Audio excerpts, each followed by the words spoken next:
Cycle. क्योंकि बहू झूठ नहीं बोलती। सुधा और राकेश के 3 बेटे थे। शादी के बाद तीनों माँ बाप से दूर रहते और सिर्फ त्योहारों में आते। माँ जी, पिताजी, अगली बार आप लोग हमारे घर आइएगा। अरे नहीं बहू, सब यहीं आ जाते हैं तो घर खिला खिला लगता है। हाँ बहू, तू हमेशा बुलाती है तो जरूर आएंगे तेरे पास भी। हाँ, दीदी का घर बड़ा जो है, सब कुछ आपने शादी के बाद दीदी को ही तो दे दिया था। हमें भी दिया होता तो हम भी बड़ा घर लेते। क्यों सुनील? अरे नहीं, पापा ने सबको एक बराबर ही दिया है। छोटी बहू, क्या चाहिए तुम्हें, बोलो। वो आपके सोने की चेन वाली घड़ी है ना, वो अगर आप मुझे, तभी वहाँ मजली बहू भी आ जाती है। और मुझे ना आपका मंगलसूत्र कितना लंबा, सुंदर और भारी भी है। अरे हाँ, तुम दोनों को ही दूंगी बहू, चिंता न करो। चलो अब खाना लगाओ, खाना खाया जाए।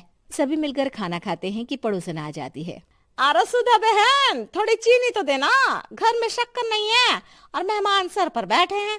अरे छोटी बहू, चाची को शक्कर तो दे दो। अरे मछली दीदी, आप दे दीजिए ना, मैं यहाँ कम आती हूँ तो मुझे पता ही नहीं है कि सासू माँ सारी चीजें कहाँ रखती है। और तुम, मैं कौन सा यहाँ रोज शक्कर फाँकने के लिए आती हूँ, मुझे भी नहीं है पता। तभी बड़ी बहू हाथ में चीनी की कटोरी लेकर आती है। चाची, शक्कर आप लोगों का बड़ा सहारा है माँ जी और पिताजी को, वरना हम लोग तो यहाँ रहते ही नहीं। आप जैसे पड़ोसी हैं तो हम निश्चिंत है। और जीती रहे बहू, अब तो ये घर पड़ोस कम परिवार ज्यादा लगता है। सुधा अपनी बड़ी बहू को देखकर बहुत खुश रहा करती थी। वो उससे अक्सर घंटों बात भी किया करती, लेकिन दोनों दूसरी बहुओं का भी वो समझती थी कि शायद छोटी है, वक्त आने पर संभल जाएंगी। समय आ जाता है जब सभी को वापस जाना होता है। माँ जी, हम लोगों की फ्लाइट पहले है, हमें इजाजत दे। वो सास के गले लगकर चली जाती है। थोड़ी देर बाद छोटी बहू कहती है, माँ जी, मैं ना ये सोफे के कवर और चादरें ले जा रही हूँ, यहाँ तो ऐसी ही पड़ी रहेंगी। हाँ बहू, ले जा, और कुछ चाहिए तो बोल। और तो चाहिए बहुत कुछ, पर चलिए कोई बात नहीं, अगली बार ले जाऊंगी मैं।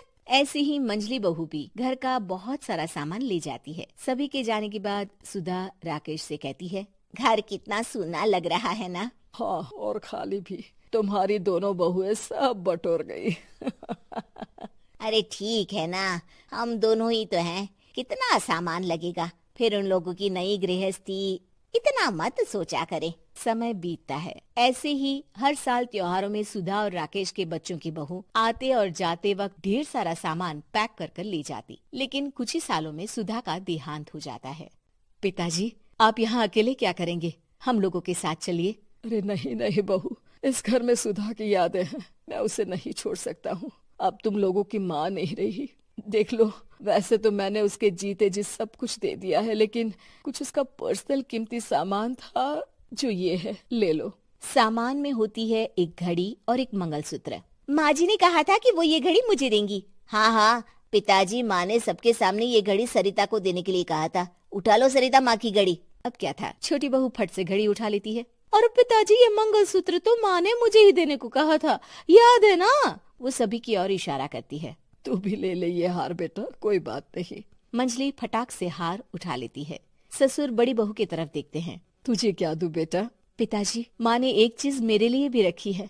सभी के कान खड़े हो जाते हैं कि आखिर सास ने क्या रखा होगा बड़ी के लिए। अरे माँ जी तो दीदी से प्यार भी ज्यादा ही करती थी, हमेशा उनसे बात किया करती। जरूर कोई बड़ी और अपनी प्रिय चीज दी होगी दीदी को। और देख लेते हैं ना, वरना तो हम भी बराबर का बंटवारा करेंगे। हाँ, कर लेना बंटवारा। लेकिन बड़ी बहू, बताओ तो, सुधा ने क्या रखा है तुम्हारे लिए? अभी तो हम लोग यही हैं पापा जी, जब जाने लगेंगे तो बता दूंगी। बड़ी बहू के मुंह से ये बात सुनकर बाकी 2 बहुएं सोचने लगती हैं कि आखिर क्या है जो दीदी को सासू माँ देकर गई हैं। दीदी, ऐसा तो नहीं ना कि पूरे घर का आधा हिस्सा माँ बड़ी भाभी को देकर गई हो? तभी वहाँ ससुर आ जाते हैं। नहीं, ऐसा कुछ नहीं है। मकान तो तुम तीनों का बराबर से है। देखो, बड़ी बहू से तुम्हारी सास ज्यादा जुड़ी थी, न जाने क्यों घंटों बात किया करती थी। पता नहीं क्या देकर गई है उसे। और ससुर जी, आपको क्या पता, चालाकी से पूरे घर के पेपर में साइन करवा लिए हो, या फिर कोई छुपा गहना। आखिर मकान पूरा तो आपने सासू माँ के नाम ही कर रखा था ना। अब घर में ये सस्पेंस बन जाता है कि आखिर बड़ी बहू क्या लेकर जाएगी। फिर वो दिन भी आ जाता है जब बड़ी बहू के जाने का समय हो जाता है। बेटा, परसों तुम चली जाओगी, बताया नहीं माँ ने तुम्हें क्या दिया? घड़ी और हार जो बेशकीमती था और तुम्हारी सास को सबसे ज्यादा प्रिय था, उसका तो बंटवारा भी हो चुका है। अब तुम्हारी बारी। हाँ पिताजी, आज मैं ये बात बताने ही वाली थी। माँ ने मुझे उससे भी बेशकीमती चीज दी है और वो है आप। आपसे अधिक प्रिय उन्हें कुछ नहीं था। माँ चाहती थी कि आप मेरे साथ रहें। चलिए पिताजी। बेटा, मेरे पास तो कोई पेंशन भी नहीं है और ना ही कोई प्रॉपर्टी।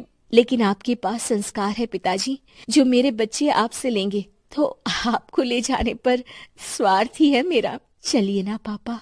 सभी के सामने पिताजी बड़ी बहू और बेटे के साथ उनके घर चले जाते हैं।